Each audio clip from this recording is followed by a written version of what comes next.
Hello ladies, welcome back to my channel. For today's layout I am using a cut file from Paper Passion Posh.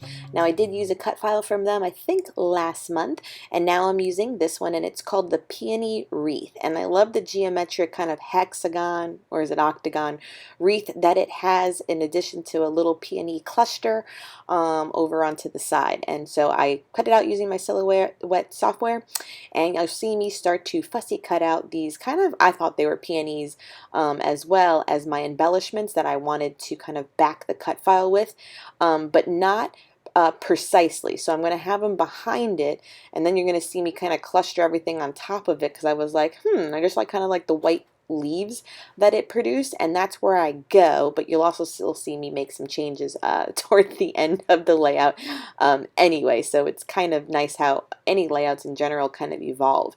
So this foliage was from a cut file that I used a while ago, so I always just cut extra foliage because I can always use some on all my layouts in order to always have these floral clusters evolve on my page.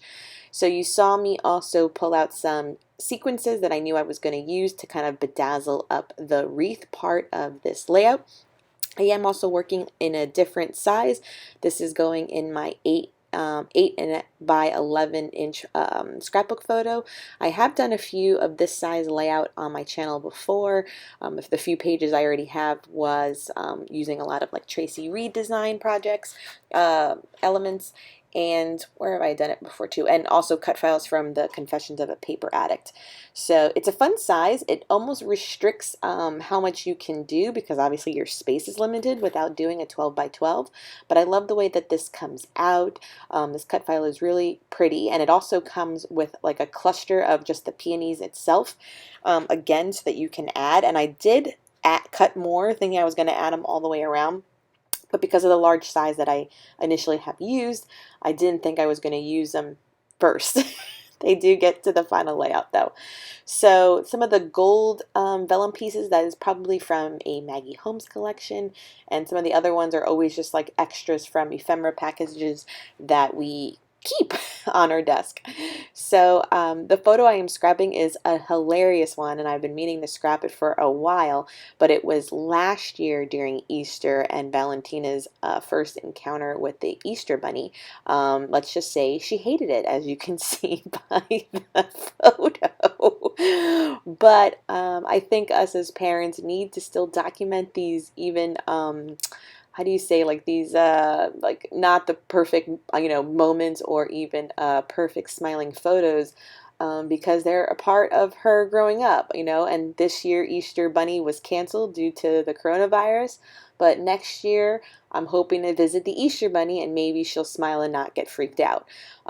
She also freaked out with the Santa Claus too, so maybe this Santa year, if there is a Santa this year, won't freak her out, but it's just a hilarious photo. So now I'm using some epoxy flare from Scrappin' Happy Studio. One that says So Sweet is in mint green, and one that says Adorable is kind of in like a yellowy color that I thought went well with the gold. And so here I am using, I think it's called Dragon's Tail from Spiegelmom Scraps, and I thought about going around the perimeter of the entire cut file, but then I thought I couldn't find like just pink and green sequences, so I just did the points of all of them with some pinks and purples. And I know purple is not a dominant color, but it still went with it, and so each of the corners got a little sparkly detail on it. Then I'm going in with some gold hearts here as well for some scattered details. And then this is kind of where I kind of left off initially. So you see there's the cluster of the flowers, but on the final project you'll see that I added the second peony cut file that I haven't shown though on top, to kind of have just this luscious collection of flowers on this right hand side of this layout, and the end result turns out to be beautiful. So then I'm searching for a title.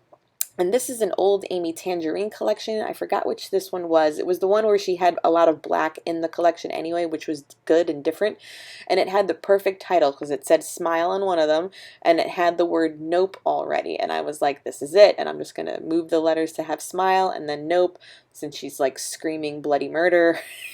And since I added the black there, this is where I add a few more black details, which you also see on the final, but I added some splatter with some Lindy Stampking, and then a few floral elements from the same thicker collection from Amy Tangerine. So on this final view of the layout, you can see the black elements and then the cut file added on top, and I just love that luscious look of all those layers of the paper and the cutouts. Thank you so much for joining me. Till next time, bye!